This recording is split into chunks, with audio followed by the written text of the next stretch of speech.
If you can believe it, there are people on this earth who don't have an extensive, often crippling knowledge of Pink Floyd that their friends have been tired of hearing about since middle school. This is a guide for people who would like to get into Pink Floyd for the first time.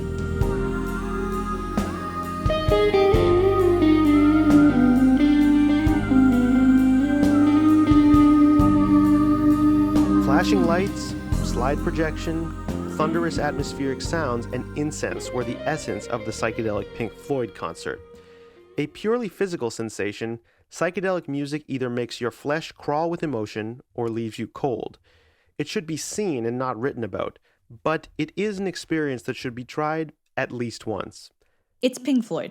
Maybe you've never listened to it yourself and you'd like to try to get into it as a new fan of classic or prog rock. Maybe you're trying to get a friend interested. Maybe you saw Polly Sampson's tweet and you're on a late night rabbit hole trying to learn what the fighting's all about. Or maybe you're a longtime fan and you're just here to argue with me in the comments. That's fine too. There are a few methods out there of the best order in which to listen to Pink Floyd.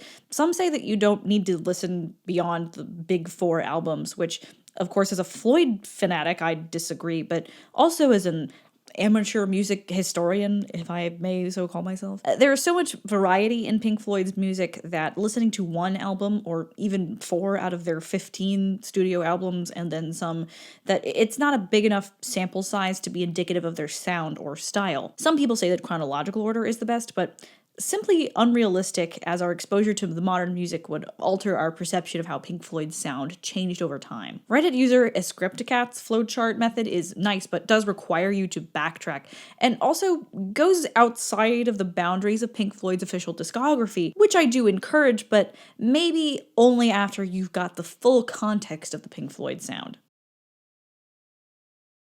The problem I find with introducing new people to Pink Floyd is that of accessibility. Much of their early work is extreme psychedelia, which can be a hard sell for people with zero familiarity with weird sounds. Their work in the 70s is deeply conceptual and often has very long track times, which can be a hard sell for people who are used to 3 to 4 minute songs about romantic relationships and partying model that dominates the music industry. And it's not to discredit or have an elitist attitude about such songs, but they are engineered to appeal to the widest possible audience. Without going into a whole other Adam Neely style video about the concepts of accessibility in music, the idea that accessibility has changing definitions over time, the problems of the modern music industry, or the complex and difficult history that Western art music and its influence over much of the world is, let's quickly define accessibility for the sake of this video. I'm looking for one or more of the following things when trying to rank accessibility. 1. Tonality and non-complex time signatures. Atonality is notoriously difficult for first-time listeners, particularly if they grew up with exclusively tonal music. Non-complex time signatures are easier to sing along to dance along to, and overall to listen to. Things in 3 and 4 are, or even 6, are going to sound the most familiar. 2 is traditional instrumentation and form. Now, of course, this is also going to differ depending on context, but remember that this is about rock and roll. So in this case, traditional instrumentation is going to include guitar, bass, drums, and a keyboard of some sort, whether that's an organ, a synthesizer, or a piano. This idea is also accompanied by the expectation that these instruments will be played in the usual way with traditional techniques, i.e. you're going to strum or pick a guitar, not use a cello bow on it or something. Form is the way that the song is structured in simplest terms. So most popular songs follow the verse, chorus, bridge, verse, chorus form, if not something very similar. They're also usually between 2.5 to 4 minutes, mostly. 3 is easily understandable lyrics. That doesn't necessarily mean that you can identify immediately every single word on the first pass, but the lyrics are not conceptually difficult. There's a reason that most songs that are popular are about romantic love and partying. It's something that a majority of people can relate to. Number 4 is little distortion. This is related to tonality, but also as a special effect. Too much distortion can, for the average listener, cross the boundary between rock and roll guitar sound into loud and weird noise. Using these guidelines, how do we find a balance? How do we gently guide someone new down the path into concept albums, dissonance, and extended techniques? So, while this is not the end-all be-all of Pink Floyd listening orders, I'd like to at least present a well-researched and historically conscious guide to Pink Floyd with the goal of starting out as accessible as possible and working our way into less familiar territory. This has taken me weeks, if not months of my life overall of thought, and honestly, in a year my mind might change. My mind was changing a lot as I was listening and doing my research for this video, so I'd love to hear your arguments for or against my listening order in the comments. Whatever happens, hopefully we can all come out of this as more well-rounded listeners. So this list is going to include Pink Floyd's 15 studio albums. There is, of course, more than just these 15 albums, but when the time comes, we'll get to them, I promise. Very quickly, here are some names you'll need to be familiar with before we start. Roger Waters, bassist and one of the primary songwriters for the band. He's gone through periods of getting himself into hot water for saying political things, some much dumber than others. Syd Barrett, the original lead guitarist, songwriter, and public face of Pink Floyd, who was no longer in the band after 1968, more on that later. David Gilmour, initially he was meant to back up Barrett on stage, but ended up replacing him more or less as the lead guitarist. Also a major songwriter, and recently he and his wife have been publicly fighting Roger on Twitter about everything because nothing is sacred anymore. Richard Wright, keyboardist and vocalist, songwriter particularly in the early years of the band. Nick Mason, percussionist, severely underrated, absolute Chad who's never done anything wrong before in his entire life. These names will be coming up a lot, so instead of prefacing who they are every single time that I bring them up, I've said them once and I expect my very intelligent viewers to keep track of them from here on out. As a disclaimer, since I started writing the script, Roger Waters has gotten, again, into some trouble for some things he said regarding Putin, the war in Ukraine, and of course Israel, which Waters has always been a vocal opponent of. I'm staying out of the drama between him and David Gilmour and his wife Polly Sampson because this video is about their music, not their bickering. Roger Waters has always been the epicenter of conflict regarding Pink Floyd in the 70s and beyond, and just knowing that will be enough to navigate the changes in their music over time. But the specifics are not something I will be covering. Now, obviously, the first Pink Floyd album that you should listen to is 1975's Wish You Were Here. I know this is kind of a radical take, as Dark Side seems to be almost universally recognized as the starting point for all new Pink Floyd fans. It is, after all, the most recognizable of the Pink Floyd albums, and arguably the most recognizable album of all time. But that doesn't mean that it's the best place to start. And I'll come back to this, but first let me present my defense for Wish You Were Here. Wish You Were Here is the most mainstream Floyd album, in my opinion. It's a great showcase of the Core Four's blended musical style without anything too psychedelic. Musically, it's what I would call accessible, mostly in that it's tonal. The lyrics are easy to understand, and while they are poetic, they don't require extensive prior or literary knowledge. Wish You Were Here is an easy concept to explain. In simplest terms, the band had a previous member that is no longer in the band due to his mental health. This album is dedicated to their friend, his artistry, and to critiquing the music industry that almost assuredly helped push him to his eventual destruction. So, firstly, if anyone is going to have heard a Pink Floyd song that they recognize and might even know some of the words to, it's the title track, Wish You Were Here. It's been covered by dozens of artists in multiple genres. It's easy to play, it's easy to learn, and it's easy to sing. Ask anybody who works at a guitar center or local music store how many people come in, grab a guitar, and the opening of Wish You Were Here is the first thing that gets played. Its message and lyrics are simple and almost universal.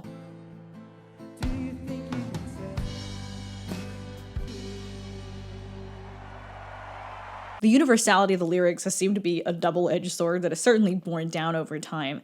Rolling Stone's original review of the album said this: "Shine On You Crazy Diamond is initially credible because it purports to confront the subject of Syd Barrett, the long and probably forever lost guiding light of the original Floyd.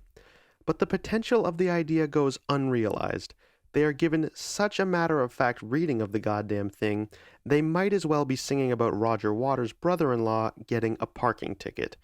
Personally, I think when you know the story of Syd Barrett, the lyrics hit a little harder, but you, dear listener, don't yet know the story. You will get there. But upon first listen, you can hear the sadness and nostalgia in these lyrics, and you're more than likely going to understand that feeling of losing someone close to you. Nobody knows where you are, how near or how far, and we'll bask in the shadow of yesterday's triumph. Secondly, when it comes to classic rock radio stations, the other two middle songs on the album, Welcome to the Machine and Have a Cigar, get a lot of playtime. If a Floyd newbie is at all familiar with mainstream classic rock, they will have heard these songs before. Thirdly, while both halves of the Shine On You Crazy Diamond saga are much longer than the average listener is accustomed to, they are cut in half and are nicely segmented further into parts 1 through 9. Shine On is a great introduction to the much longer works to come. Older Floyd albums use sounds outside of the typical realm of a rock band. Extended techniques on guitar, fun sound effects like explosions and planes crashing,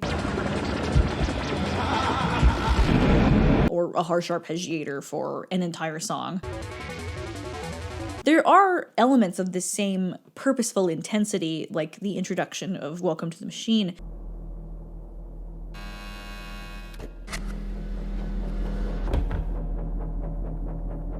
but it's brief and it gets into the lyrical meat of the song very quickly.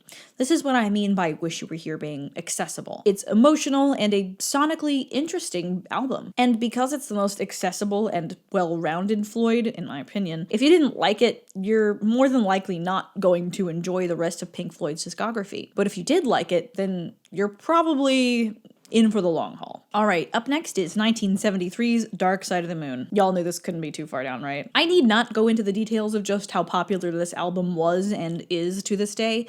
It has spent a combined 15 years on the Billboard charts. But let's talk about why. Something I notice with people in Dark Side is that the lyrics really stand out to them. Pink Floyd scarcely touches topics of romantic love or partying as lyrical topics, so what gives these lyrics such potency? Nick Mason in his book Inside Out names the themes that Roger originally listed as part of the concept for what became the world's most famous concept album. Deadlines, travel, the stress of flying, the lure of money, a fear of dying, and problems of mental instability spilling over into madness. These are still things that anyone can relate to, or you could easily see someone who fits into the archetype of the song. Maybe your coworker or boss is so concerned with money and luxury that they are irredeemably selfish. You feel that all you do is work, go home, go to sleep, get up and go to work again. You keep saying that you're going to meet up with your friend who you haven't seen since high school, and you never do. Everyone is fighting all the time and always has been, and we are sent to war and we die over these fights. Watching your friend descend into madness. We all feel a little insane, and this album was written before the height of Joker memes, so the lines, "there's someone in my head but it's not me," were not actually so as cringy as they seem to be now. The content of Dark Side, both lyrically and musically, encourages listeners to dive into their fears and worries, of course, but also to look away from them and embrace being free from them. Breathe in the air, don't be afraid to care. These are cross-generational concepts. According to Nick Mason, this was the first time that the band had the lyrics printed on the sleeve of the record because they were so confident about their lyrical quality. Also, I think the fact that these lyrics aren't about partying and romantic love, and they're just so timeless, I think that's also contributing to what made them so interesting and unique then and now. The music itself is also very accessible. Even the weirder songs like On the Run and Great Gig in the Sky are still tonal and not arrhythmic. There isn't much to say about the music of Dark Side that hasn't already been said. In short, the lyrical content, the soaring guitar solos, deep organ suspensions, and intense, colorful percussion make this album peak Pink Floyd. After their Earl's Court performance on May 19th, 1973, Record Mirror said, This was Pink Floyd, and true to their position in music, their performance was a total aural experience. The waves streaked all over the massive hall, and at times the organ and synthesizer were almost visible. Masters of mood creation, Floyd began each number slowly building to a sense of shattering peak, truly a Pink Floyd triumph.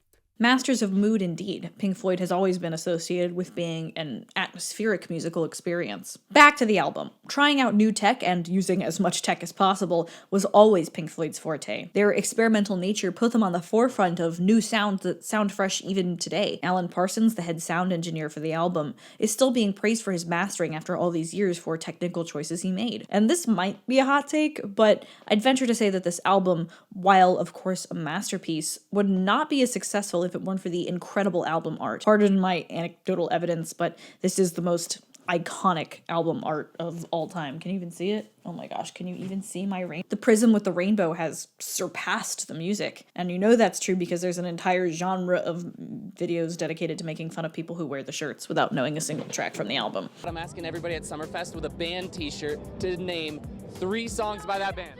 But I just learned too, she's a music major. Oh.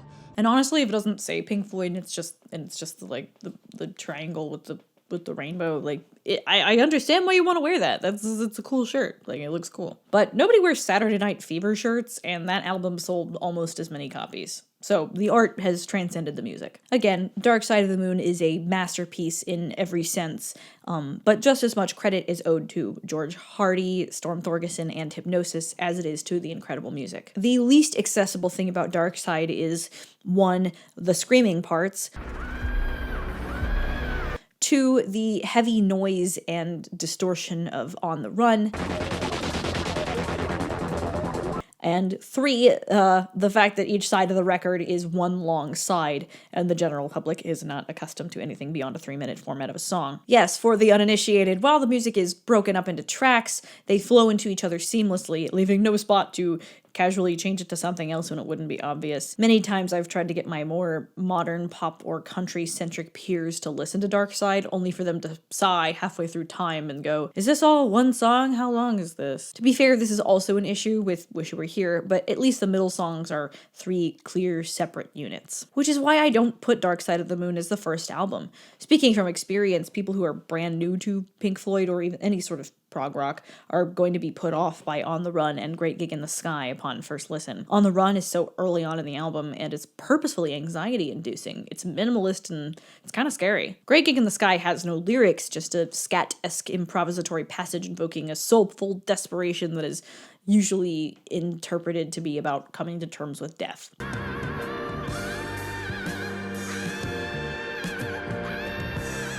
But students I've tried to introduce Pink Floyd to are put off by the screaming lady. Tag yourself. From every aspect, from artistic to technical, this album went and continues to go above and beyond. Entire books have been written about the subject. Dark Side of the Moon turns 50 years old this year, so if you've never heard it before, it's best listened to with the best headphones that you have in a dark room. Without drugs. Don't do drugs. Up next is 1994's The Division Bell. This might be a bit confusing as a lot happened chronologically. For context, the short version is that Roger Waters, in the eyes of the other band members, became a tyrannical leader, assuming a complete creative control over Pink Floyd. Roger essentially kicked Richard Wright out of the band, then made Gilmour and Mason work on a de facto solo album called The Final Cut, which we will talk about much later. They didn't tour the album, and nobody was having a good time. Nobody was getting along. The general dissatisfaction with the musical direction that Pink Floyd had been taking left a bad taste in everyone's mouths. Waters agreed that he didn't want to work with Gilmour or Mason again, let alone Wright, who was already out of the picture at this point. Roger formally left the band in 1985 to avoid legal problems with EMI and CBS. Roger was a little too sure that Pink Floyd couldn't continue on without him. He also did everything he could legally to keep Gilmour and Mason from recording under the name Pink Floyd again. Gilmour, however, wanted to try to make Pink Floyd work without Roger. I'm 44 now, too old to start all over again at this stage of my career, and I don't see any reason why I should. Pink Floyd is not some sacred or hallowed thing that has never made bad or boring records in the past, and I'm not destroying anything by trying to carry on. This is, of course, the short version of events. There's far too much drama to get into, and we will never have everybody's side of the story, nor the full truth of what happened between them. Gilmour essentially made a solo album accompanied by Nick Mason and Rick Wright, A Momentary Lapse of Reason, which we will talk about soon. After the financial success of Momentary as an album and as a tour, Gilmour, Wright, and Mason were finally back together as an official band with their confidence in Pink Floyd and themselves reignited. And that's what you missed on Glee. So the boys decided to make another album. And this time, David brought along his girlfriend and soon-to-be wife, Polly Sampson, a move that has been highly controversial amongst Floyd fans. I don't mind her lyrics. Generally, the Gilmour-Sampson duet does okay. The rhyme scheme and overall quality of their lyrics are, at worst, bloated, repetitive, and trite. and at best are incredibly descriptive, thought-provoking, and honest. Lyrically, the themes of The Division Bell focus on communication. Obvious and not so obvious references to the beef with Roger Waters are sprinkled throughout the album, but also the topic of communicating with friends and partners and what happens when communication breaks down. It's pretty easy to digest for the average listener. The album ventures back musically to Wish You Were Here, a very welcome reminder of the band's ability to jam and create cohesively. It touches on some orchestral bits of The Wall as well. That's kind of neat. Marooned is almost like the extended version of Shine On Part 2 or even Time. Marooned goes hard. I love that song.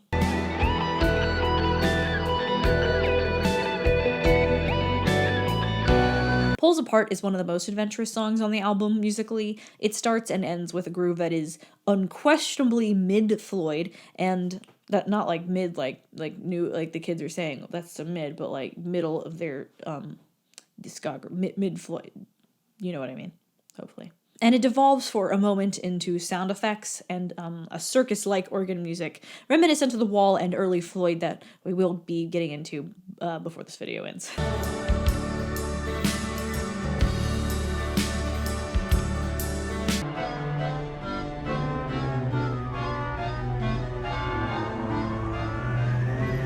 Gilmour says that the song is up for interpretation, but Sampson has pretty clearly stated that the first verse is about Sid and the second verse is about Roger. The Division Bell, despite originally being slammed by critics for not sounding like Pink Floyd anymore, in retrospect sounds far more Floydian than a momentary lapse of reason does. No doubt because of the more significant contributions by both Wright and Mason, rather than what many, Roger, consider to be a David Gilmour solo album. Melodic guitar, organ drones, Rick Wright's unquestionable piano contributions, and unmistakable drum intro and groove make it one of the most Floydian songs they ever recorded without Roger. Listen for the seagull sound effects that are a direct quote from Echoes on Metal.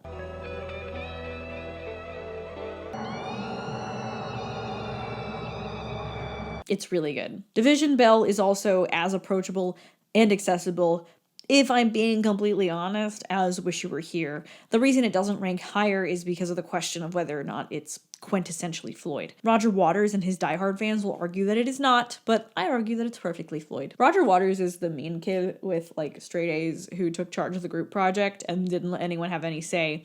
And then when he got sick the day that they had to do the presentation, it turns out that they all knew the topic well enough to do it without him. And then when he gets back from school the next day, he's like, they just made stuff up. They didn't actually know what they were talking about. They plagiarized it from his girlfriend, etc. Anyway, if you liked Wish You Were Here, you will probably like The Division Bell. Metal, 1971. Many of you hardest chorist fans are going to riot that I put this album so far up on the list. But remember, this is a getting into Pink Floyd list based on accessibility. Metal balances musical accessibility and weirdness in an incredible way. Does one song end with You'll Never Walk Alone, sang by thousands of fans at a Liverpool game? Yes. Does one song have a 5-minute section of seagull sound effects played on the electric guitar? Yes. Does one song only contain the words, "One of these days I'm going to cut you into little pieces" as the lyrics? Also yes. But these songs have, respectively, a tonal acoustic guitar-led, almost pastoral sound, an incredibly poetic set of lyrics set to an emotionally intense sonic landscape, and a driving, dare I say, danceable, bass-heavy song that sounds like the foundations of heavier genres of metal. It's incredible. I love this album. But it's not about what I love, so let's talk about this album. This is the first album that Pink Floyd produced themselves. There was no producer trying to get their input into the album, and you can hear the creative freedom that would become the sound of Pink Floyd. It very much feels like the predecessor to both Dark Side and Wish You Were Here. And if you liked those albums, you'll definitely like Metal. Let's start from the staple song from this album, Echoes. It's one of the longest tracks Pink Floyd ever published. We've already become acquainted with the long, segmented instrumental tracks because we started with Shine On, and Echoes keeps your attention, much like Shine On does, with interesting and different sections, and brings it all home with the reprise of the main theme at the end.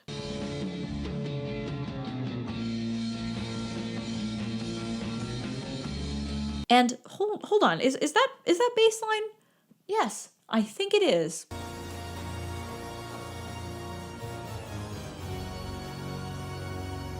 Echoes also introduces a new player into the listening order, atonality. If you're following this listening order, this will be the first time you've heard anything truly atonal beyond the sonic wind concept introduced in Wish You Were Here. The Seagull section of the song is a singular soundscape full of distortion that goes on for nearly 5 entire minutes. It's also the point in the song where if you pay for it on TouchTunes, the manager at the roller rink will manually override the system and skip to the next song.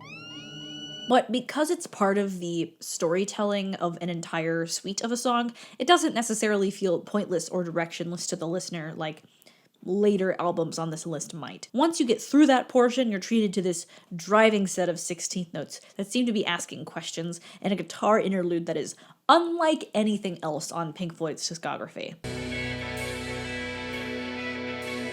Other songs on the album are not without merit. One of These Days absolutely slaps and is the origin of that driving, repeated bass motif we hear in Echoes, and it's the earliest song in the Pink Floyd discography that Roger Waters will perform in his stadium shows because he knows it slaps. It's this really interesting blend of heavy metal and psychedelia. It's very approachable. It's a B minor chord over and over and over again. A Pillow of Winds and Fearless turned to the softer side. Just 5 years earlier, the band had recorded See Emily Play, a psychedelic pop song that one could logically see growing into these songs and not into One of These Days. They're easy listening with a little bit of football spirit thrown in at the end because Pink Floyd is British. Saint-Tropez and Seamus are probably the more forgettable songs on the album, taking a interesting turn into jazz and very raw blues. Metal is definitely the most varied in terms of genre of any Pink Floyd album. Well, maybe the second most. Moreover, metal is the turning point in Pink Floyd history. Post-metal, Pink Floyd strays from traditionally psychedelic as the genre naturally came to its conclusion. Until this point, Pink Floyd's music was associated with natural behemoths and the music of the spheres type sound. The music of Pink Floyd evokes images of cold, clear, far interstellar regions of black moving water, or the exhilarating bleakness of the moon. Post-metal, Floyd ventures into the deeply conceptual pieces reflecting the human condition. And if it weren't for the soundtrack of Obscured by Clouds being considered a studio album, this album would fade almost seamlessly into Dark Side.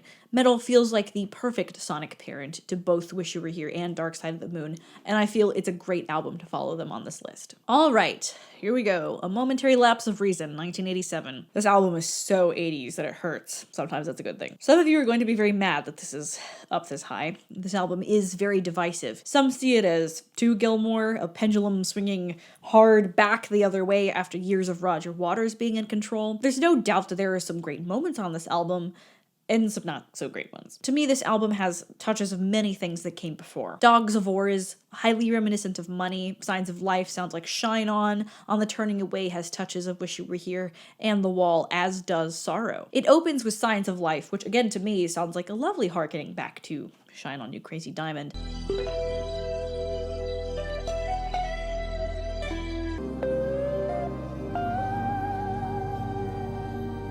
And then it turns into David's signature guitar solos, descriptive lyrics, and 80s soundscapes. Remember, this is the first album they made without Roger, and David was entirely in charge. That's the number one reason this album sounds so different from all the others that came before it. For the first time ever, Roger Waters was not involved.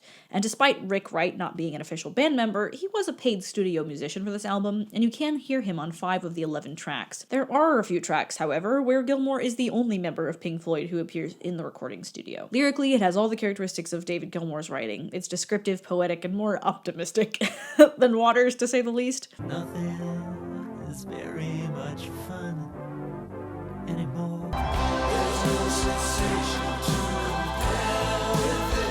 The lyrics are easy to understand. The biggest crime is that they're too wordy, truthfully. Roger's lyrics always feel like sculpted and polished, like they've been reworked several times until he gets out the most streamlined version of what he's trying to say. And David's feel like someone who's just really good at writing college papers, wrote a first draft and turned it in. It's good, it's just not perfect. I'm gonna get so much hate for this video. Musically, David Gilmour's Pink Floyd is the epitome of accessibility. He is conventional. Rarely does he ever experiment with out-of-the-ordinary sound effects, extended techniques, etc. Indeed, the most exotic thing David does on this album is 2 short tracks that are entirely him singing into a vocoder. The whole album is a little generic 80s rock for many. It has traces of, I don't know, Phil Collins, Peter Gabriel. Don't dox me, I like Genesis, just not in my Floyd. And it feels a little out of place. This album is very musically sanitized compared to The Wall and the Final Cut, and the general consensus is that it's just a little boring, and that's its biggest problem. Pardon me pulling a quote directly from Wikipedia, but the source website requires registration. Reviewer Greg Quill of the Toronto Star wrote, "Something's missing here. This is, for all its lumbering weight, not a record that challenges and provokes as Pink Floyd should. A momentary lapse of reason, sorry to say, is mundane and predictable." And Canadian press reported after a show in 87, "Many new songs are best described as droning dirges where the excitement is waiting for the monumental chord change. During the hour-long opening set, the aisles were busy with bored fans. Clearly, everyone was waiting for the old stuff. It mesmerized those fans who consider a Pink Floyd concert the ultimate concert experience. In the end, the band delivered just what the fans wanted. Pink Floyd is no longer a leading creative entity, but as entertainment, a Floyd concert is still an aural and visual treat that any rock fan shouldn't miss." I feel like I've taken a huge dump on this album. I don't hate this album. Signs of Life is actually one of my favorite Pink Floyd songs. More positive reviews of the album praised it for being music-centric rather than just a beast of a concept album, and that Gilmour was finally getting his chance to shine without Roger Waters being in the way. I met this dude on Tinder when I was in college, who, when I mentioned Pink Floyd, said that he only liked this album and Wish You Were Here. So in some alternate universe, the listening order starts and ends there. His taste in music is also not what I would call adventurous, so do with that what you will. Don't know what else I can say without getting massive amounts of hate, more so than I'm already going to be getting. Momentary is approachable. It's accessible. It just isn't interesting. If any other artist had written and recorded it, it might be considered an incredible feat or incredibly boring. I don't know, it's hard to say. But unfortunately, Gilmour had 20 years of weight on his shoulders with the name Pink Floyd attached to it, and the name alone probably sold the album. Animals, 1977. Before we get into the meat of Animals, pun intended? I don't know, that was the first draft. We need to establish some context. Rick Wright said of Animals, "It was the first album, for me, where the group was losing its unity as well. That's when it was beginning where Roger wanted to do everything."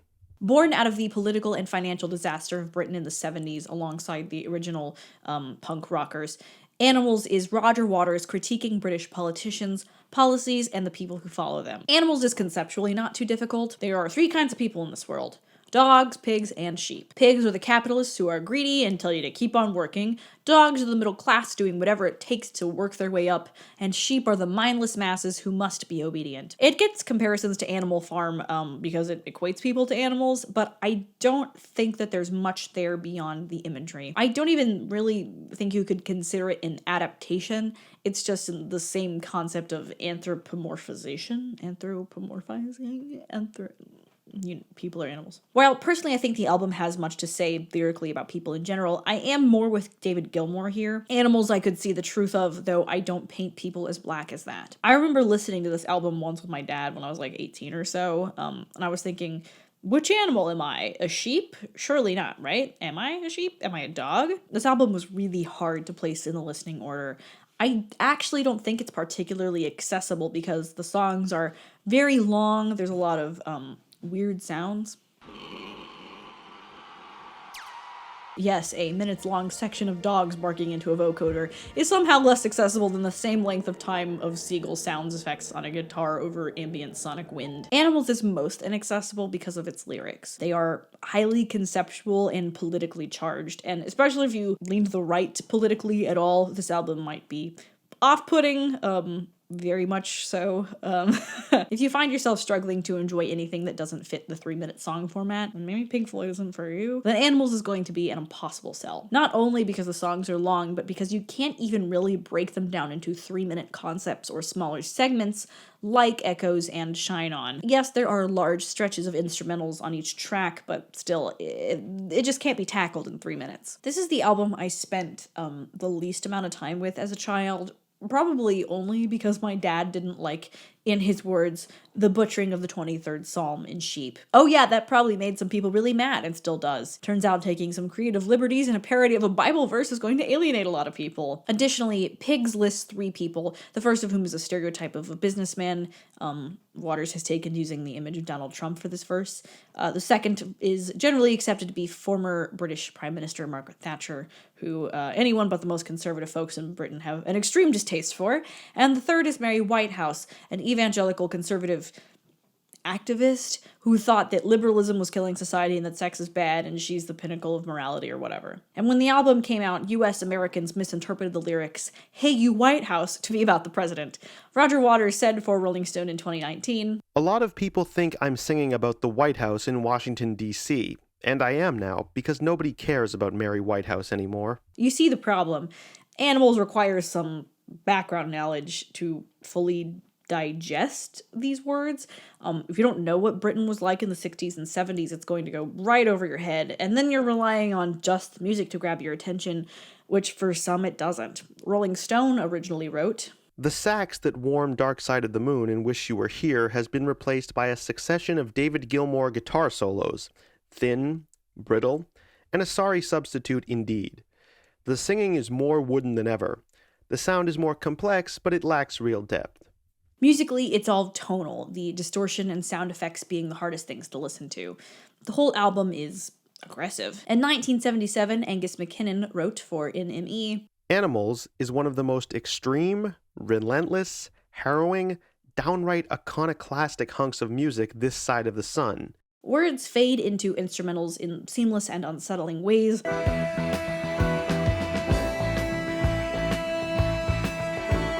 The word stone repeated over and over again is haunting. And the long guitar talkbox solo is piercing. It leans further into heavy metal and punk than anything on the list so far, which makes it a hard album to recommend. But it slaps, and it's considered one of the big 4. So, The Wall, 1979. Did you like Animals but wish it was more in bite-sized chunks? Did you like Animals but wish there was a main character whose story you could follow more concisely? Did you like Animals? Well, then you're going to love The Wall. Some of y'all, Roger, are going to be really upset that I put this so far down on the list, but I will keep reminding you, dear listener, that this is about accessibility, and while The Wall may not feature any of the atonal sections or seemingly out-of-place instruments of earlier albums, and albums further down on this list, it is highly conceptual. Folding Ideas has a really concise summation of The Wall that I will play for you here. The plot of all the various adaptations center around a rock star named Pink who struggles with depression and substance abuse. In the midst of an emotional spiral, Pink reflects on / hallucinates the events of his life that have led to that point, including vivid fabrication of the death of his father in World War II, hazy memories of the Blitz, his relationship with his mother, creative dissatisfaction, a decaying marriage, and a job in the music industry where he is treated as a commodity to be used, all of which form the metaphorical bricks in the emotional wall that Pink uses to separate himself from the world. Lyrically, there is so much to digest, and if you are unfamiliar at all with the story of The Wall, it's going to feel very all over the place. Do I recommend watching the movie? Absolutely. But maybe after you've already made yourself familiar with the studio album. I personally think that the best way to get into this album for the first time is to imagine the character of Pink Floyd singing you each song, except for much of the trial, of course. See the album as Pink painting a narrative portrait of himself, rather than see it as a traditional story told in chronological order. Historically, there is much to be said about the state of Pink Floyd as a unit and its members individually surrounding The Wall. The band was in ruin financially, and their relationships with each other strained. Seeing The Wall as a result of both of these things helps put it into context. The Wall is angry, it's depressing, it's passionate, it is in direct conflict with itself. It's a creative masterpiece that tears at its own flesh. The reason I've put the album so far down on this list is because of its highly conceptual nature. It's a more difficult pill to swallow than any of the previous ones. Musically, however, with few exceptions, it's very easy of a pill to swallow. Very little is out of the ordinary tonally or in instrumentation. It covers a wide variety of genres, from prog to disco to hard rock to acoustic ballad to musical theater, dare I say. Its biggest sin, at least in David Gilmour's eyes, is that it's too boring. Very funny, Mr. Momentary Lapse in Judgment. There are many moments of similarity and sameness, though not unlike a theatrical piece where themes come back again and again. We don't need no education.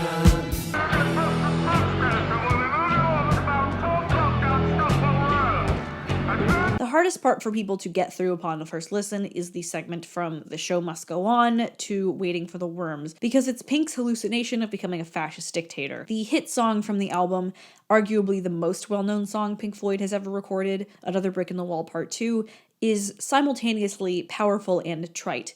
Many of us can relate to the idea of hating school, so the words, "we don't need no education, teacher, leave them kids alone," really resonate with generation after generation. Stadiums of people can sing this song. The song goes far beyond "school sucks" and into a critique of early education in Great Britain in the 50s, where teachers were allowed to physically and emotionally abuse children. And while corporal punishment in schools is illegal in many places in the US and the UK, we all know at least one teacher who was unnecessarily cruel. My 6th grade theater teacher, who I shan't name, this is for you.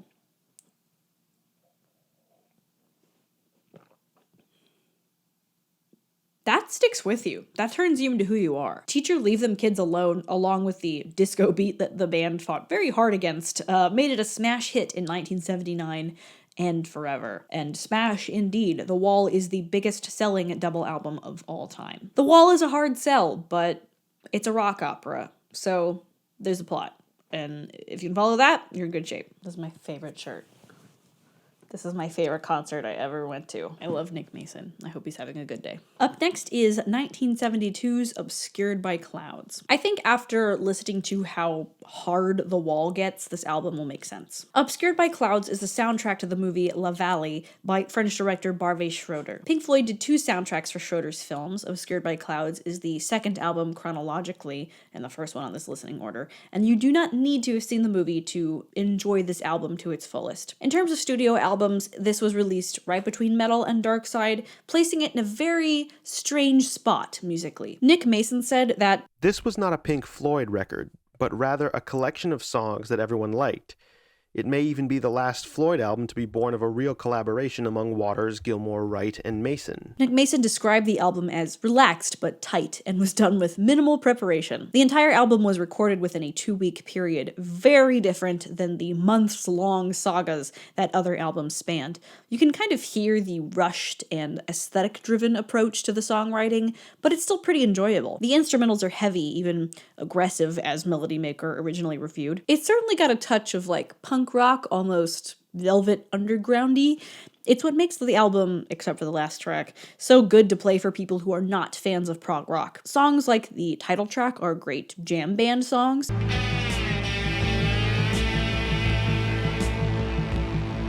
And others blend acoustic and electronic elements really nicely for something that doesn't quite sound like anything else on Pink Floyd's discography.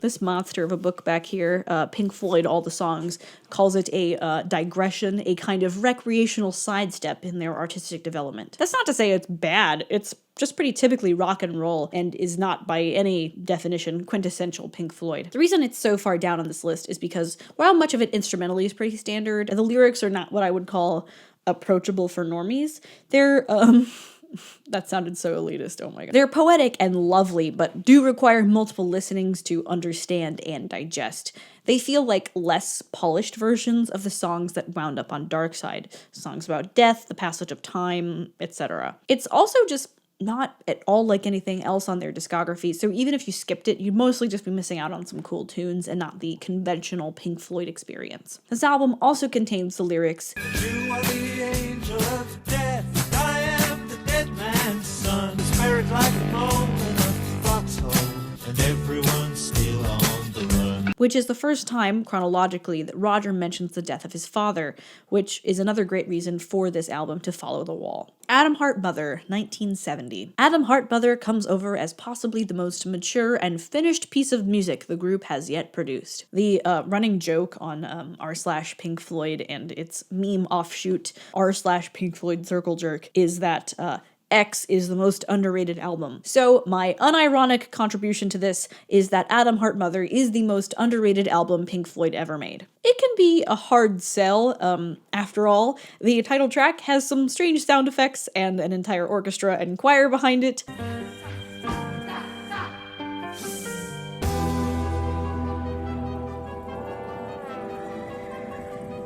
And the final track is literally a guy making breakfast over some musical ambiance and occasional stings, like a la Warner Brothers cartoons. Marmalade, I like marmalade.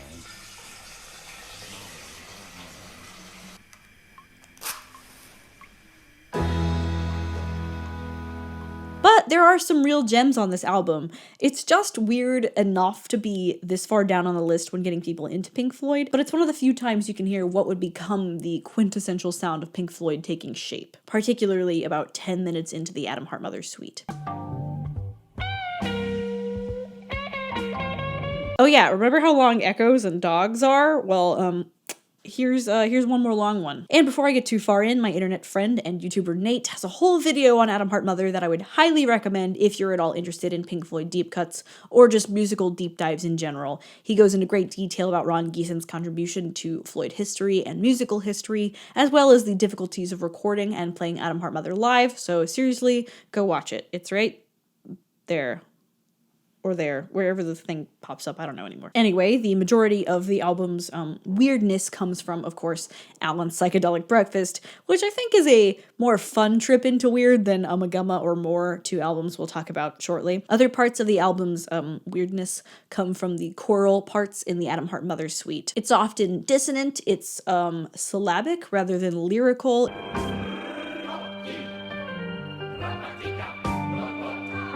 It's orchestral. The instrumentation includes a cello, a choir, a horn section, much more. It's certainly not what you think of when you think Pink Floyd, nor what you think of when you think classic rock. Ron Geeson orchestrated the album, creating an innovative collaboration between rock band and orchestra. A, quote, superb, majestic scoring for brass, strings, and choir, which combines with the rock instruments in the most satisfying way. The work has plenty of shifts in texture, but maintains a mood of superb relaxation, which feels very good. It may very well be the first time on this list, dear listener, that you've met with Pink Floyd's contribution to musique concrète. What is musique concrète, you ask? My old history of Western music textbook from college defines it as music composed by assembling and manipulating recorded sounds, working concretely with sound itself rather than music notation. The middle track on the album are interesting in that they might fit onto metal if they needed to, and also in that they are glimpses into the future, or rather, in this listening order, glimpses backwards from the powerhouses at their baby pictures. If you like the softer moments from The Wall, you will like If. If you like the lyrical content of Obscured by Clouds, you'll probably like Fat Old Sun. Summer of '68 is a unique song in the Floyd catalog. It's not particularly experimental beyond the orchestral part, nor is it unlistenable. Yes, Rick Wright singing gently over some vaguely psychedelic piano sounds does sound like Pink Floyd, but the entire orchestrated section does not.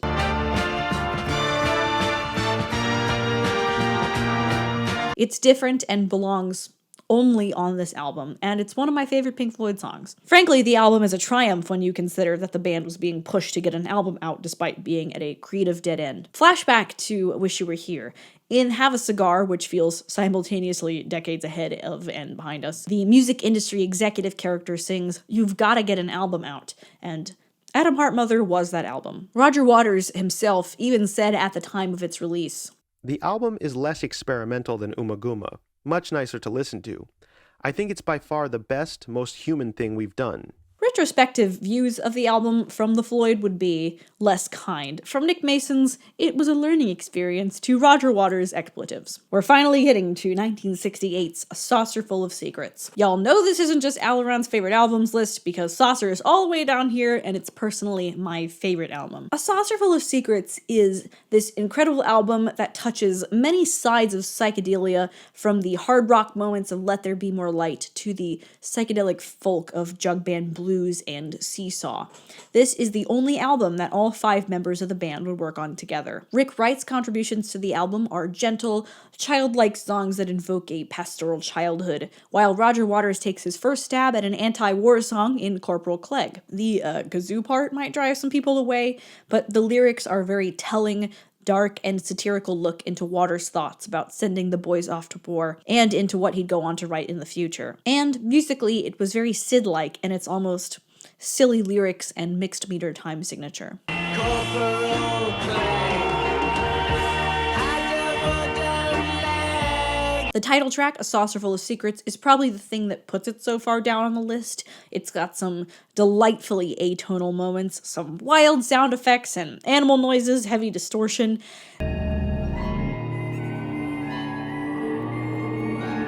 And it's 11 minutes long, so basically checking every single box in the inaccessibility list. One concert goer in 1970 said, "Saucer Full of Secrets might as well have been retitled, Can I Have My Cymbals Back?" While Saucer does eventually get to end with this lovely tonal organ with a chorale-like section, it takes a while to get there.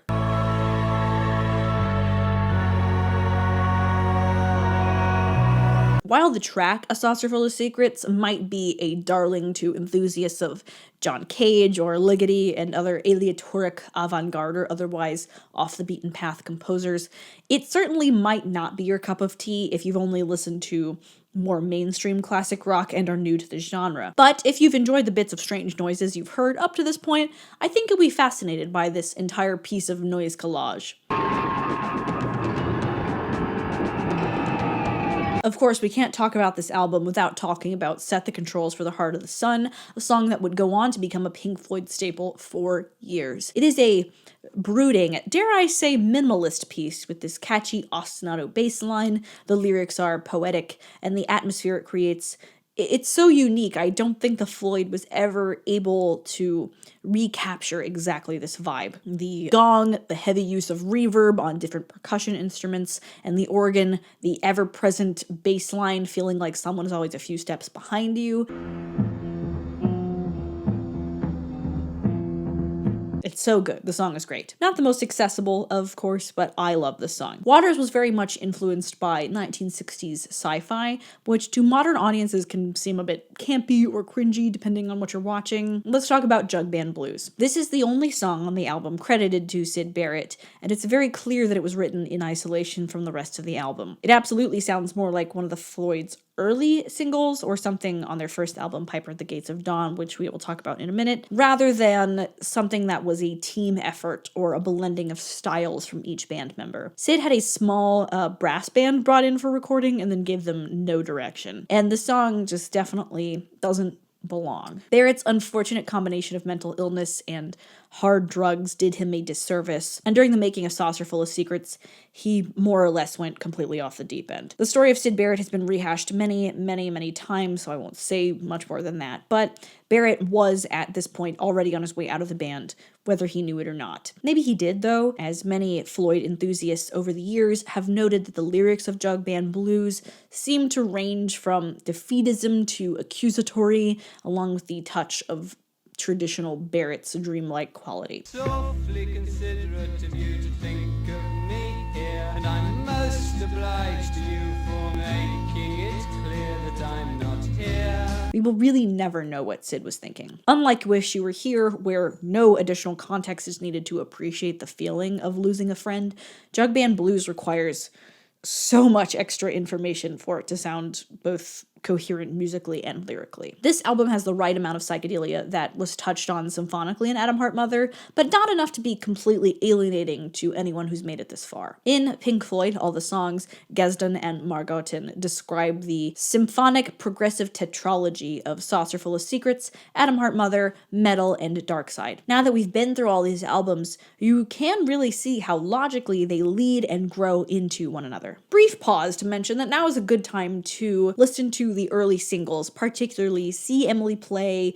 Arnold Lane, Paintbox, and Careful with That Axe, Eugene. These are probably the most popular 4 of all the singles. There's no definitive collection of early singles outside of the bonus CD from the Shine On box set. That's a little specific, but everything's on the internet now. But Arnold Lane and See Emily Play are what put Pink Floyd on the radar, and they're really interesting historical pieces of psychedelia, even if you don't like the music. They deserve your time now that you've listened to Saucer and are about to listen to Piper. Listening to these early songs made me really, personally, really get into 60s psychedelic rock. How many Pink Floyd shirts does Allison have? This isn't like, the sad thing is like, this isn't even all of them. Like, I have like 5 more. I can't reasonably change shirts for every single album in this video, but I could.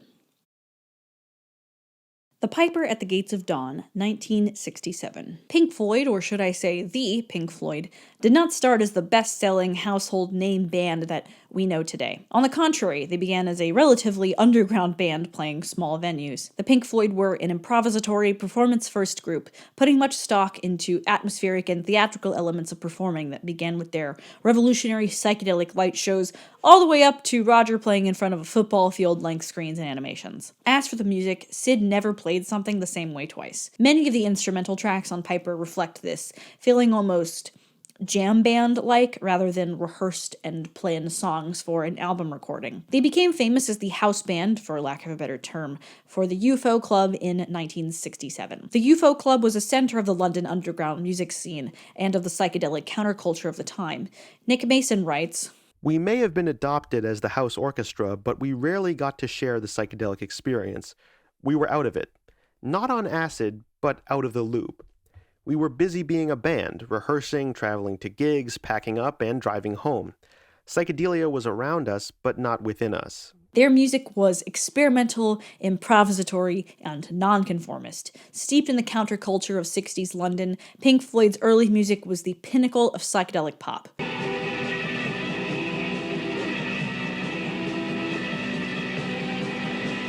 This music is definitely an acquired taste, more so than any of Pink Floyd's more popular music, which itself is already a hard pill to swallow for some. The Piper at the Gates of Dawn is Pink Floyd's first studio album. They'd recorded a number of singles beforehand that put them on the radar of popular music. Syd Barrett had written almost all of these, as he was the band's creative lead, and indeed, Barrett is credited as the writer for almost every song on the album. But let's talk about instrumentation. The distorted sounds of extended techniques on the guitar can be hard to listen to for the uninitiated. The organ sounds are so quintessentially 60s, and I'm not an expert on like synthesizers. The oscillations are often very noticeable to the sensitive ear.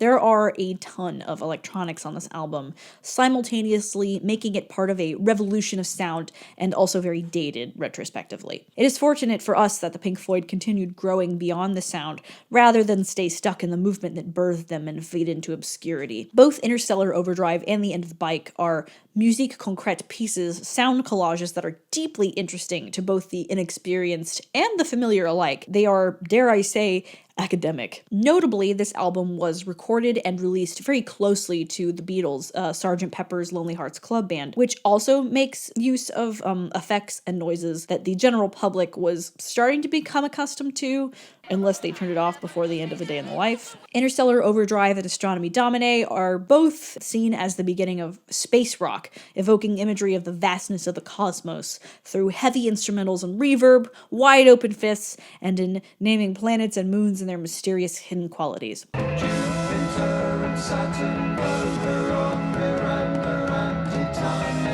Roger thinks that's all bull though, and it's not that deep.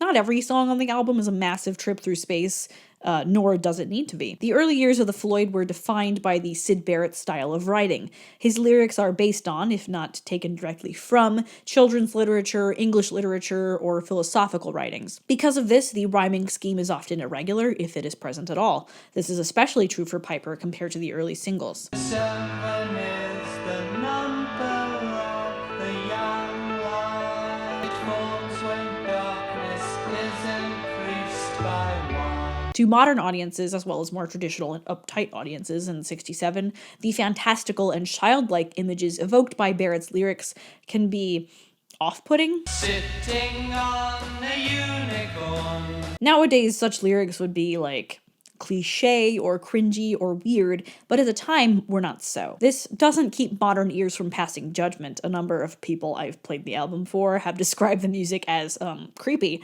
I'd attribute this to the combination of whimsical lyrics, Sid's very smooth and unique voice, and the instrumentation. I know a mouse and he hasn't got a house. I don't know why I call him Gerald. Piper would be the start of Pink Floyd taking months to record albums, as the band wanted to achieve distinct and specific sounds. Such an undertaking was immensely complex. There would be more than 50 sessions in total, taking into account the recording, the mixing, and the mastering. This is no small number, especially as the album has only 11 tracks and the group gave priority to live takes. It should be recognized, however, that the music is relatively complex, difficult to get together, and above all incorporates an extremely wide range of electronic sounds requiring fastidious studio work. However, if we compare this debut album to the Beatles, made in barely more than a dozen hours at the same place and with more or less the same equipment, it becomes clear that the musical approach is radically different, not least because of the way rock music had changed between 1963 and 1967. I could talk about how interesting this album is for a long time. The earliest years of Pink Floyd are so fascinating to me as a musician. Piper and the early singles are, for me, inspiration to go out and hear live music in small venues. You really never know when you're going to hear something incredible that you've never heard before, when you'll catch sonic lightning in a bottle. You never really know when you're going to be the person standing in the UFO Club in 1966, hearing the band that will one day be selling stadiums out internationally with their album art on your grandson's t-shirt, even though he's never listened to their music. The Final Cut, 1983. We're getting into the least accessible parts of Pink Floyd now, the darkest part of the Mr. Incredible meme, you know what I mean. I originally wanted to place this album right after The Wall in the listening order, as I cannot separate the two, but the more I thought about it and the more that I listened to it, the further down it went. Not to say I don't like the album. I love this album, actually more than Momentary Lapse of Reason. Sorry, David. But again, this is an accessibility list, and there is a lot to digest here. The Final Cut is more or less the sequel to The Wall. While The Wall is absolutely anti-war in its message, it focuses on the war's effect on one person, the character of Pink. The Final Cut is about how war and Thatcher's imperialist policies affected many different people. The soldiers that came back from the war, the spouses and children of the deceased, and the veterans, and the public at large. This isn't a review video, but much of the shortcomings of The Final Cut are that most of the songs sound too similar, and it was very obviously not created with love, but with rage and indifference. The problems can all be chalked up to one issue. The band was in shambles. The band members recorded their parts in separate studios so as to avoid each other. Gilmour actually asked that his name be removed from the credits from The Final Cut. It was torture to me. After a lot of arguing and umming and ahhing and soul-searching, I agreed to come off the production credits. Roger and producer Michael Kamen got into an argument because Kamen was scribbling profane notes rather than pay attention to Roger's vocal performances during recording. By this time, Richard Wright was no longer part of the band and wouldn't be back until David Gilmour reinstated it without Roger. Not to say that the keyboard parts on this album are bad, but they lack the soul and color that Wright brought to all the seminal Floyd albums. While tensions were high within the band, these might be the most emotionally vulnerable lyrics that Waters ever wrote. Reading them, even without the music, is enough to pull at your heartstrings. Roger has always been a gifted lyricist, and it's a shame that some of these lyrics didn't get the same musical care as much of his earlier work, even if it was his own fault. Anyway, I can wax poetic about these lyrics, but I will be honest, they are not for just getting high and vibing to, as I feel like many people think Pink Floyd is for. These are difficult lyrics about politics, suicide, self-harm, violence, and PTSD. And Margaret Thatcher. Maggie, Mrs. Thatcher. This album is a deeply personal experience, and to fully digest the lyrical content, you're gonna have to have more than a base understanding of historical events during and after the Second World War. Do you think that 11-year-old Aleron knew what Brezhnev took Afghanistan, Begin took Beirut meant when Dad was listening to it cleaning in the garage? No, I didn't really start to appreciate this album until I'd made it through a high school history class and then some. Musically, it's also not as interesting or varied as other albums, so I have to place it pretty far down on the accessibility list. It's pretty much understood amongst Floyd fans that this is a Roger Waters project that's only being performed by Pink Floyd. Roger himself was disappointed with the album as he wanted it to be a tribute to his father and felt that it fell short. The only revolutionary thing about this album was the holophonic recording system. Everything else about this album, from its content to its origin to its production, is kind of a downer. When you do get to this point in the listening order, make sure you listen to When the Tigers Broke Free, which I think is included on some CD releases, but it's not on most streaming services. It's a single that didn't make it onto the wall, but it is in the movie, and it's really powerful and it's really good. You should listen to it. More, 1969. More is a difficult album to reckon with. On one hand, it has many elements of psychedelic rock that by now we're already familiar with in the Floyd department, but on the other, it's got some really hard rock instrumentation. I had the Nile song playing in the car one time in college when I was picking up my friend, and he said, "This is good, who is this?" And I said, "It's Pink Floyd." And he seemed simultaneously disappointed that all I ever listened to was Pink Floyd, and impressed that Pink Floyd was capable of this style of music. More is also the soundtrack to a Schroeder film, just like Obscured by Clouds. Remember him from like 5 albums ago? This was actually the Floyd's first take on movie music. The movie follows the descent of its two main characters, Stefan and Estelle, into heavy drug use, and the music often reflects this. Schroeder was, at this time, very against music in film unless it was diegetic, so much of the album is instrumental, intended to be diegetic background music for the film. The difference between More and Obscured by Clouds is that Obscured by Clouds feels conceptually like one album. The instrumentals, lyrics, and overall mood are cohesive in a way that More is not. The almost completely diegetic framework that the album sits in makes it feel very disjointed and incomplete, like it's not meant to tell a story or communicate a larger concept the way that The Wall or Dark Side do, but instead the music is vignettes of what these characters are experiencing. Main theme has grooving bass lines, cymbal swishes, and a varying range of synthesizer sounds that marry the Floyd's pre-existing psychedelic capabilities to the spaced-out characters we see in the film.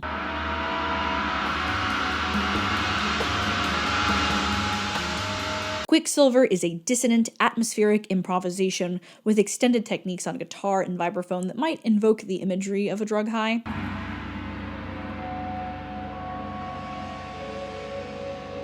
The heavy reverb on Dramatic Theme and Cirrus Minor is also effective at capturing the dazed drug nature of the main characters.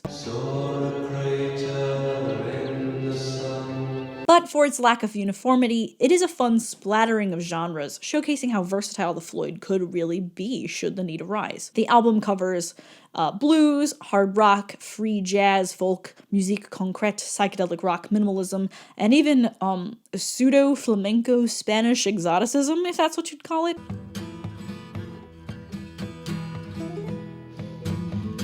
Cymbeline is the first glimpse into Pink Floyd's recurring critiques of the music industry. Manager and agent are both busy on the phone. And Cirrus Minor is a very good intro to acoustic sonorities that would from now on form part of Pink Floyd's range of musical expression. Unfortunately, the lack of cohesivity, the feeling of incompleteness from being background music in a film, and the relatively undeveloped musical ideas put this album fairly low in terms of accessibility, even if this album has less distortion, sound effects, atonality, or polarizing lyrics than previous albums on this list. If you're a big Pink Floyd fan or a fan of French mid-century art house films, the movie is worth checking out because while David Gilmour sings the songs on the studio album, Roger Waters sings the songs for the movie soundtrack. Ummagumma, 1969. Where do I begin with this album?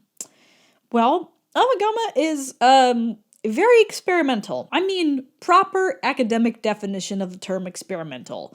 Noise music, atonality, dismantling expectations, post-war electronica a la Xenakis. David Gilmour himself called it a pretentious waste of time. So how did we end up here? Sid's leaving the band affected their sound and psyche. Without their previous creative lead, the 4 remaining members of Pink Floyd had not yet learned how to gel, as it were. Pink Floyd had not yet learned how to grow past Sid. Worth noting is that Ummagumma and More both came out in '69, less than a year after Sid's departure. This album is the poster child of ungelled bands. It's a double album, the first half being live recordings of previous hits, and the second half being each of the 4 members working on their own separate compositions. Ummagumma initially received raving reviews in Melody Maker. Quote, unutterably superb space music, which will take your mind away out of the solar system and into another dimension altogether.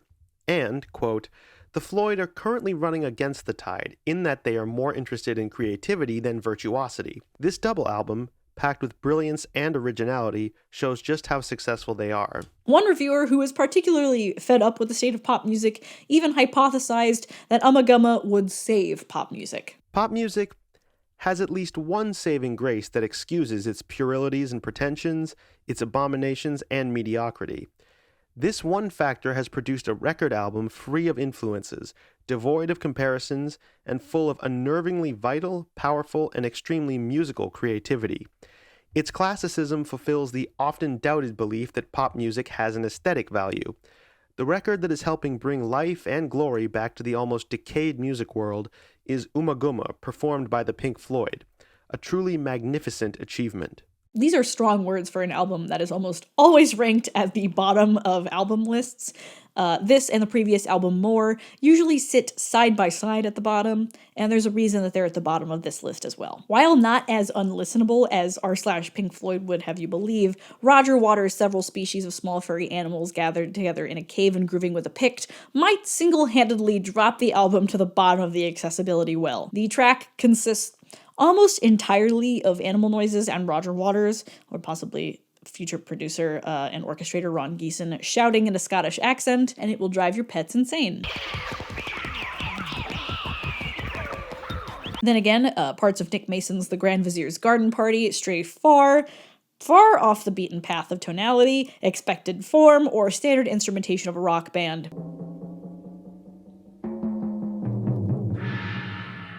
It is the pinnacle of Pink Floyd's contribution to the avant-garde, music that is iconoclastic, irreverent, antagonistic, and nihilistic, seeking to overthrow established aesthetics. And, in my opinion, the rawest version of Pink Floyd's contributions to musique concrète. For all the atonality and avant-garde use of sound that the album is remembered for, there are moments of tonality that are overshadowed. I think new fans would appreciate Gilmour's The Narrow Way, especially as a prototype of what would come just 2 short years later in Echoes.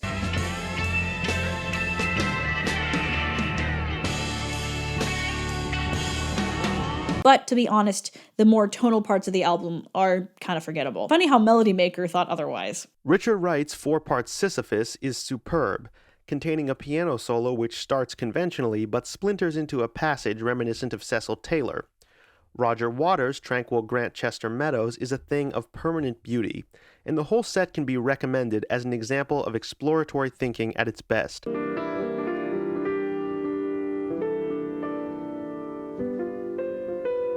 I do like Grantchester Meadows, and my father might disown me for saying this, but it sounds like Roger trying to write a Sid song. All around me, golden sunflakes settle on the ground. Overall, if you're somebody who enjoys the works of Stockhausen or Xenakis, this album will be great for you. For the average listener, unacquainted with atonality and musique concrète, or anything else covered in the 3rd semester of music history, it's going to be a hard sell, which is why it's at the bottom of the Getting Into Pink Floyd list. The Endless River, 2014. Okay, let's talk about this album. I think I've listened to this album maybe 2 or 3 times. Once when it came out, and once for this video. It's not that I think it's bad, alright, I'm gonna call it what it is. It's outtakes from The Division Bell, which is fine. And the fact that the album was released as a tribute to Richard Wright, who passed away in 2008, I can respect. But this album it's boring. This album can be looked at in 2 ways. On the positive side, it's like walking through an art gallery of Pink Floyd's older material. You can hear traces of The Division Bell, yes, but also older things all the way back to Wish You Were Here and Saucer. It's a fun little trip down memory lane for Nick Mason and David Gilmour, with an extra song tacked on at the end written by Gilmour and his wife Polly Sampson. On the negative side, it's Pink Floyd fanfiction that suffers from all the usual fanfiction problems. It's aesthetically correct, but was uploaded to AO3 1 chapter at a time and therefore has no cohesive plot. And then the last chapter gets uploaded and it's almost a really entirely out of character author's note that makes you think, did you just write this whole fic just to show shove in your OC at the end. And I kind of see it both ways. The Endless River is to Division Bell what the final cut is to The Wall. But as much as the final cut is Roger's solo project, it at least continues themes from The Wall that did resonate with people. War is bad, and we're all dealing with trauma related to it. I felt that Roger was resurrecting tracks that we had not accepted for the Wall album. And I did say to him, they weren't good enough then, why are they good enough now? The Endless River does have musical themes that I like, as they sound like older albums.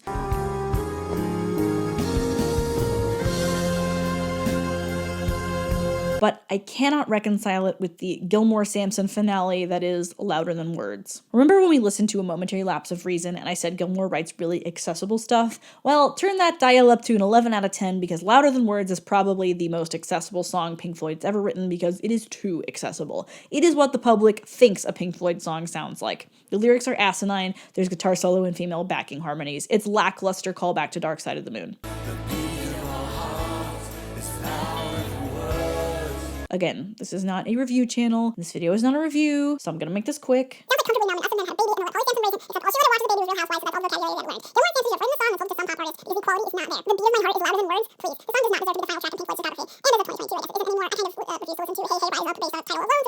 And that's my hottest take of the video. The reason that this album is so low on the listening order list is because it's entirely atmospheric tracks, which are a hard sell for most people, and then one song on the end that's just not good, sorry. In order to appreciate the instrumental tracks, you really already need to be a fan of Pink Floyd. I can only imagine that when this album came out in 2013, 2014, whatever, someone out there was like, oh, Pink Floyd has a new album. I didn't know they were still making music. I always meant to give them a shot. Let's start now. And then they did, and then they never touched Pink Floyd again. Without prior knowledge and appreciation of their cornerstone works, this is going to fall flat. It's like reading a fanfiction of a show you've never watched. And truthfully, you don't need to listen to it. When people say Pink Floyd has 15 studio albums, this is the one I always forget about when listing them in my head. The Endless River is disc 2 of the Brother Bear DVD that has the bonus features on it. It was not at all necessary to enjoying the movie, but if you're a kid in the back of your parents' minivan in 2005, 6 hours into a 12-hour road trip, you're gonna play the puzzle games again. It's a fine album except for the last song, but it's the lowest priority for anyone trying to get into what Pink Floyd is and was. There's my thesis statement. Okay, so further listening. Now is the time to look back at the flowchart from Reddit. If you liked the Division Bell and like the Gilmore-centric works, then you'll probably like Gilmore's solo stuff.